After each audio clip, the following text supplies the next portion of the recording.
এবছর দুর্গাপুজোয় বাংলা মুভি প্রেমীদের জন্য সুখবর আসতে চলেছে। টেক্কার পাশাপাশি রিলিজ করছে বহুরূপী, শাস্ত্রী ইত্যাদি ইত্যাদি সিনেমা। যে কটা টিজার ট্রেলার দেখেছি সবচেয়ে আমার ব্যক্তিগতভাবে প্রমিসিং লেগেছে শিবপ্রসাদ ও নন্দিতা পরিচালিত এই সিনেমাটার কথা। বহুরূপীর ট্রেলারটা দেখার পর থেকে আমি এটুকু হলফ করে বলতে পারি এবছর পুজোয় মাইলস্টোন হিসেবে থেকে যাবে বহুরূপী। বহুরূপীর যেভাবে ইন্টেন্স খুব ভালো লেগেছে, ট্রেলার কাট খুব ভালো লেগেছে, অভিনেতা শিবপ্রসাদকে মানুষজন যেভাবে আবিষ্কার করবে সেটা কিন্তু অমর হয়ে থাকবে এবং মানুষের ডিম্যান্ডে শিবপ্রসাদ বাবুকে পুনরায় অভিনেতা সত্তা জাগরিত করার সময় এসেছে। তার প্রচুর স্ক্রিপ্টে কাজ করা উচিত।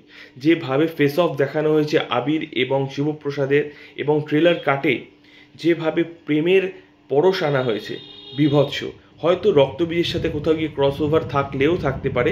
ব্যক্তিগতভাবে আমার রক্তবীজ ভালো লাগেনি পুজোয় দেখে, কিন্তু এর সাথে যে মানুষ কি সত্যিকারের জন্ম থেকেই ক্রিমিনাল হয়ে জন্মায় না, সামাজিক পরিস্থিতি, পারিপার্শ্বিক পরিস্থিতি তাকে খারাপ করে দেয়, এই ব্যাপারটা খুব সুন্দরভাবে দেখানো হয়েছে। হয়তো মিউজিক্যালি যে কটা গান রিলিজ হয়েছে আমার সেই অর্থে ভালো লাগেনি, কারণ এই পূর্ণদাস বাউল বা যেভাবে গ্রাম বাংলার গানগুলোকে তুলে ধরা হয়েছে আমি সেইভাবে মাটির গান অতটা পছন্দ করি না।